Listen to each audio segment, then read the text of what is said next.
इस वीडियो में NCERT 10th class math exercise 12.3 का प्रश्न नंबर 8 करेंगे। पहले समझ लेंगे, इसके बाद बनाएंगे। ये प्रश्न थोड़ा सा कॉम्प्लिकेटेड है, किंतु समझने के बाद बिल्कुल आसान है। प्रश्न है, एक दौड़ने का पथ दर्शाती है जिसके बाएं और दाएं सिरे अर्धवृत्ताकार है। देखिए मुख्य बात है प्रश्न में, बाएं और दाएं ये सिरे अर्धवृत्ताकार हैं। दोनों आंतरिक समांतर रेखाखंडों के बीच की दूरी 60 सेंटीमीटर है। ये जो है यहाँ से यहाँ तक 60 सेंटीमीटर है। ध्यान दीजिएगा, यहाँ से यहाँ तक 60 है और यहाँ से यहाँ तक भी 60 है।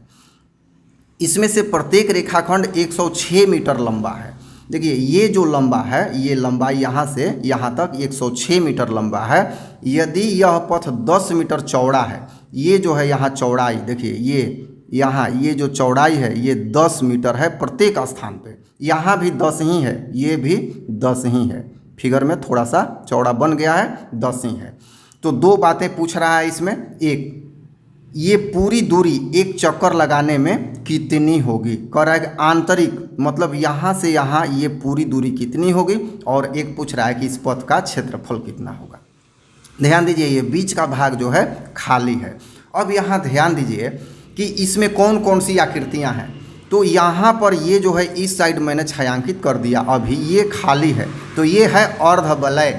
तो उसी तरह से ये भी है अर्धवलय। अब यहाँ जो है ये भाग, ये है आयत और ये भी है आयत, ये दोनों समान हैं।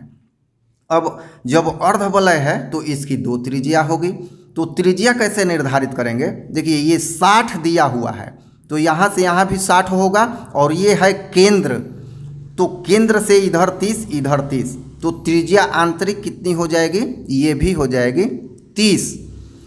अब ये बाहर यहाँ से यहाँ तक आंतरिक, इसको आंतरिक हम माने हैं। देखिए यहाँ ये है आंतरिक,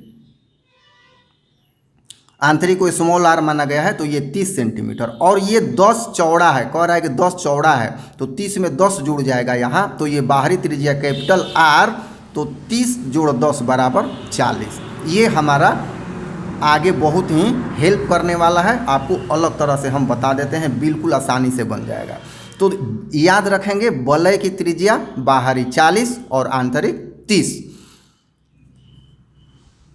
अब पहला प्रश्न कह रहा है कि पथ के आंतरिक किनारों के अनुदिश एक पूरा चक्कर लगाने में, तो आंतरिक पथ पर चली गई दूरी, देखिए 2 गुना समांतर भाग के आंतरिक पथ पर चलना, मतलब 2 गुना यहाँ से लेके यहाँ तक कितना है 106, और यहाँ से लेके यहाँ तक 106, और ये वलय जो है ये अर्धवृत्ताकार भाग घिरे हुए हैं, तो ये दूरी इतनी ही है। इस दूरी में क्या है, 2 अर्ध परिधि, यहाँ 2 अर्धवृत्त की परिधि और 2 समांतर भाग। आंतरिक पथ पर चली गई दूरी बराबर 2 गुना समांतर भाग की लंबाई जोड़ 2 गुना अर्धवृत्त की परिधि। तो समांतर भाग की लंबाई 106 दिया हुआ है, तो 2 गुना 106 जोड़ ये 2 गुना अर्धवृत्त की परिधि 2 पाई r बटा 2 होता है। 2 से 2 कट गया, ये गुना करेंगे 212, और ये होगा पूरा गुना कर लेंगे तो 212 जोड़ 1320 बटा 7 यहाँ हो जाएगा। एलसीएम ले लेंगे और गुना कर देंगे इसमें, तो 1484 प्लस 1320 बटा 7, टोटल सम हो जाएगा 2804 बटा 7 मीटर। ये हो गया इसका उत्तर। तो पथ का क्षेत्रफल निकालना है, तो आइए फिर समझते हैं। इसमें 4 क्षेत्रफल होंगे। एक तो ये अर्धवलय और इधर अर्धवलय, तो 2 गुना अर्धवलय का क्षेत्रफल, और ये आयत एक यहाँ और एक आयत यहाँ, क्योंकि ये तो खाली भाग है, तो 2 आयत हो गए और 2 क्या हुए अर्धवलय, और अर्धवलय का 2 यहाँ त्रिज्या निकला हुआ है। यहाँ पे आयत की लंबाई कितनी हो जाएगी, तो लंबाई दिया हुआ है 106 और चौड़ाई कितना होगा 10। तो पथ का क्षेत्रफल 2 गुना आयताकार पथ का क्षेत्रफल, समझ में आ रहा होगा, प्लस 2 गुना अर्धवलयाकार पथ का क्षेत्रफल हो गया। तो 2 गुना लंबाई गुना चौड़ाई आयत का होता है, प्लस 2 गुना अब अर्धवलय का होता है 1/2 पाई r square minus r square, जिसमें r बड़ी होती है ये और ये छोटी होती है। तो ये सूत्र है, ध्यान रखिएगा, इस पर बहुत ही आसानी से बन जाएगा। तो 2 गुना 106 गुना 10, लंबाई 106 चौड़ाई 10, और ये है 22 बटा 7 पाई का मान, ये 2 से 2 कैंसिल हो गया है, और ये है 40, बड़ी त्रिज्या छोटी है 30।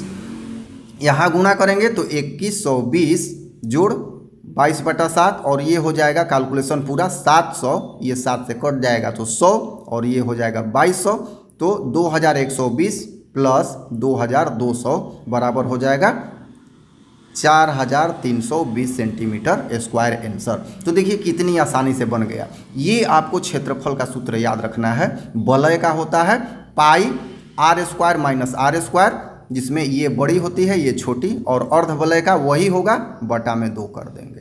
तो यहाँ 2 अर्धवलय है और 2 आयताकार भाग है, इसलिए 2 से भी गुना अलग अलग किया गया है। तो मुझे आशा है कि समझ में आ गया होगा। समझ में आया है तो वीडियो को लाइक जरूर कीजिएगा। चैनल को सब्सक्राइब नहीं किए हैं तो चैनल को सब्सक्राइब भी कीजिएगा। धन्यवाद।